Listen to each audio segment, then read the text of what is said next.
and so far none of the firefighters too doing this pretty textbook in putting this thing out. Yeah, so this was called in at 5:15, and you see the ladders out there, you see the crews on the ground. So, Rick, they have this surrounded. It's just a matter of how long it's going to take, and you can see just through the windows there, just the fire that's just eating up the inside, hence why it will be deemed completely gutted when this thing is done. That's right. And firefighters, even though once we see the last flame being extinguished, will remain on scene there for hours, making sure that there are no additional hot spots. They'll be investigating the cause of this fire. And as I said, we'll hear from one of the public information officers from the Los Angeles Fire Department, giving us a recap on exactly what happened here. But firefighters doing their job. We're watching this from above, Marla and Alex, but I wish you could hear, we could all hear, everybody at home could hear the orchestra that's taking place with the captain communicating with the firefighters on the roof, with the firefighters on the ground, making this whole thing happen and putting this fire out, keeping those firefighters safe, getting the intel from the firefighter on the ground, shooting that hose line up, the firefighters on the roof there as well, the hook and ladder trucks there. It's really an amazing scene to watch this from above. And again, we hope that it is the case that nobody was injured, and no firefighters as well, because they are putting themselves in incredibly harm's way. As I say, these firefighters run into the burning buildings while we run out doing their job so bravely. And sort of like a whack-a-mole situation happening now as they try to put these last flames out, and you see once they go to one area, they pop up in another direction. But really, really good work here in trying to keep everybody safe in the process. This area, the Westlake District, right in the middle of the city, not far from downtown Los Angeles, heavily populated area. Lots of folks in and out of there every day, especially in this rush hour time. And a lot of folks are going to be seeing these flames for miles and miles, all in different directions. And the smoke plume. And in terms of how long this firefight could last, Rick? Yeah, it all depends upon the contents of the building. And, sometimes you can see propane tanks go up, gas lines go up, and they take a bit longer to extinguish, because you can still see there's some hot spots there on the corner side of this structure here. Still a lot of active flames, but nothing like what we saw when Skyfox first arrived on scene here. Firefighters on the periphery, that's the safest part of that building. The structural integrity holds much stronger there as opposed to the center of the building on the rooftop there. But they have that sounding equipment to make sure that they are on solid ground, so to speak, up on the rooftops there. But we saw some incredible shots of that one firefighter right in the midst of it. Oh, yeah. I mean, Alex mentioned the movie Backdraft. I hate to compare it to a Hollywood film, but many of us have seen that, and that's exactly what I thought of earlier. Or the ride at Universal Studios that used to have too. I did that one as well. Yeah, but this is real life. There are heroes there. It's incredible work that they're doing. And just the fact that, of course, when we talk about a cause, that always takes a long time. Well, it can anyway, in terms of what caused this fire. But just to think of the building itself, the fact that it's an older building and that they were able to get that call at 5:15 and then begin the work that they do. And that included rescuing however many residents were home at the time when the flames first ignited. So we're 30 minutes into it, and they've made incredible progress. Yeah. And number one, first and foremost, is saving people's lives, and that's what they've done. And it's a good reminder as well. Check your smoke alarms, make sure that they're working, make sure the batteries are up to date, make sure that you've got a sprinkler system that's in place if your building has that or your home has that, and all that's working. Just like we had the earthquake the other morning, which was a good reminder to have your earthquake kit ready. This is a good reminder to be up to date on all that front. And as I said just a few moments ago, Alex and Marla, the 3 W's. It's very simple. The warning, the way out, and the weapon. The warning, the smoke detector with the batteries. The way out, have a plan for your family. You never know what's going to happen. Do you have a 2-story house? Are you on the 4th floor for your apartment building? Know the exits. Talk to your kids. talk to your significant other, have that plan in play, and then the weapon, have a fire extinguisher in case you do need it. If the fire is close by there, if you see something, say something. Call 911 immediately. Check on your neighbors if you can, but you want to get to safety and you want to have that plan in play. As I said, house fires always higher during the winter time because of the space heaters, because of the gas heaters. We see an uptick from all my years up in Skyfox. House fire, December, January, February, so many more as opposed to the summertime because of that. Look at that immense response from LAFD. Multi-alarm fire, that's what we call it when units from different stations from around the city come to help out. So they're still on the roof. They have those, I see the tools, those instruments that you're referring to, where they literally are testing the stability of the roof because it, of course, is at risk of collapsing, given all the flames below. We haven't actually seen that roof collapse happen just yet, but we can see that obviously those flames have just devoured what they can.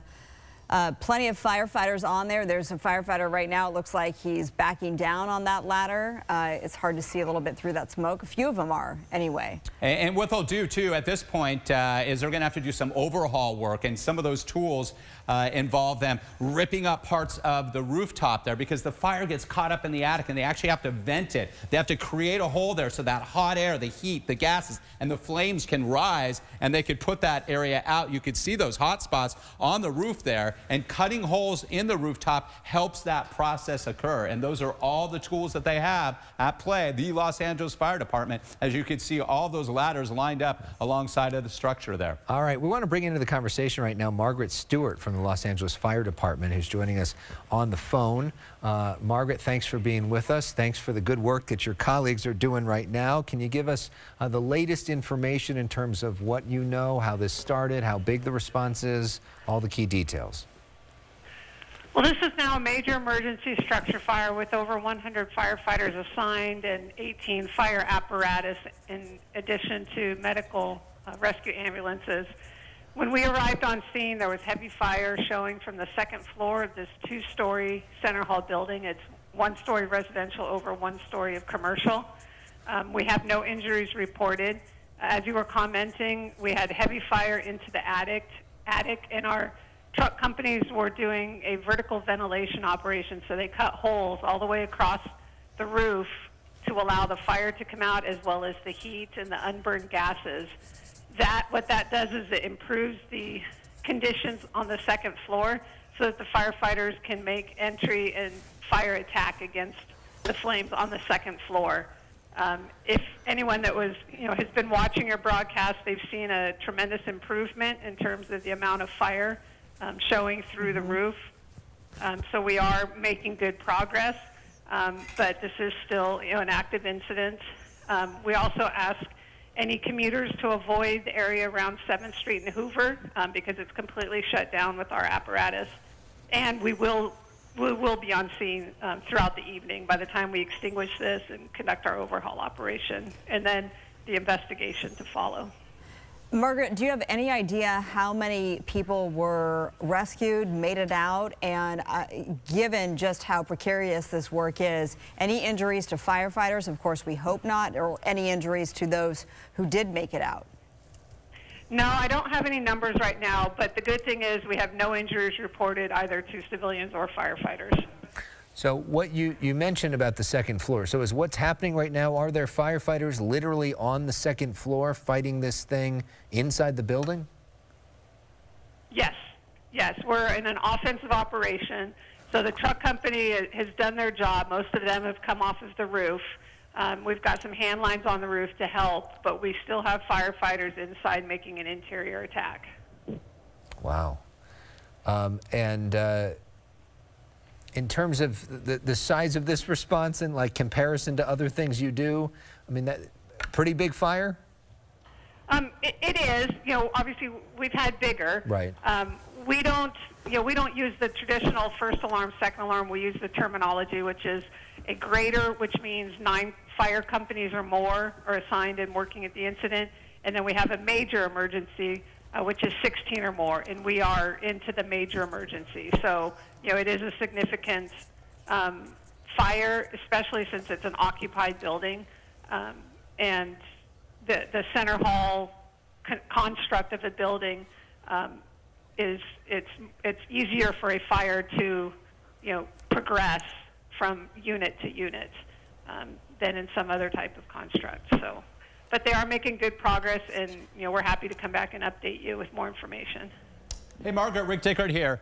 I wanted to ask you about the investigation that will take place afterwards. How does that process work to see how that fire started?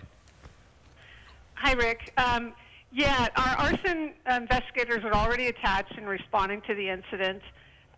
Once the fire is knocked down and the interior is cooled off enough, we will avoid generally using what we call foam, which is the white snowy looking product, because it does have chemicals that can affect an investigation. So we'll allow the arson investigators to make entry. They'll look for where the origin of the fire was, and based on charring and other indications, they have resources available, such as the accelerant detection canine Blue, who can help to locate any accelerants that may or may not have been used. So those are, but that's all going to happen after we get a knockdown and it's safe for them to enter the building. And we just saw an aerial view as well, Margaret. Wow. Talk about greater alarm. Do you know how many stations actually turned out for this fire to help out? We have over 18 fire companies assigned right now from what we call the bureau, so from the whole area surrounding. But then they've been pulled in, from north and south and east and west, from all the way around. So we have multiple battalions that are involved. I don't have the station number count, but we have 19 fire companies assigned and 6 ambulances. Yeah, and as you said, more than 100 firefighters on scene, Margaret. Do you have any idea how many residential units there are? And then my second question is, those businesses that are below, are they safe from those flames? So to your first question, no, I don't have the number of units yet. And the businesses below, I don't believe we have had much fire extension into the first floor. However, with the amount of water that we have to put on this kind of a fire, there will at a minimum be water and smoke damage. But I don't have the extent of that, nor whether these were occupied businesses. I don't have that information yet. And lastly, Margaret, I mean, it looked like, from what we could tell, this looks kind of like textbook firefighting. It seems like everything's going pretty well on your end, huh? Well, this is the type of incident that we get. I would say frequently, but this is kind of a textbook, what we call center hall apartment fire. Everyone knows their job. Firefighters are going to ladder the building while the truck company is going to the roof, and the interior fire attack is going to happen. These all happen at the same time. This is like the bread and butter of LA City, what we train to do. So there's no doubt that this is in our wheelhouse, so to speak. And then in terms of how long this firefight could last, you mentioned that certainly engines and crews will be there throughout the night. But just given when we joined this in progress, this firefight, I mean, it looked like the whole building was going to go up. And now we're seeing just that tremendous progress. So can you rate it in terms of how far they've come? Well, all I can say is that, as we say, we're making good progress. So we had what was likely full attic involvement, which was the volume of fire that you could see earlier, and we've been able to extinguish most of that. However, there's pockets of fire that are just going to take time for us to be able to get to, because they're within units or they're within small. It's all compartmentalized, and so we have to be able to make entry into all of those and get through the ceiling up into the attic space to be able to fully extinguish that. So it takes time to be able to do that, but they have kind of, we've crossed the precipice down into, more manageable, the initial well-involved stage. Sure. We've gone past that now. Margaret Stewart, thank you for your perspective. Thank you. Please pass along Margaret. our thanks to the folks on the ground. Job well done here. We're going to take a quick break. More news on the other side. More than just beautiful dance.